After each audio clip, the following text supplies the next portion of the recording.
பிள்ளையார்பட்டி முத்தாத்தி பக்கத்துல இருக்கு ஒரு பிள்ளையார்பட்டி. கும்பகோணம் பக்கத்துல.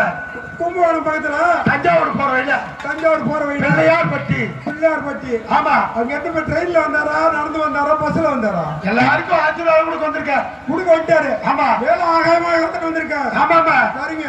அலமர பிள்ளையாரு லாலே லாலே அரசமர பிள்ளையாரு லாலே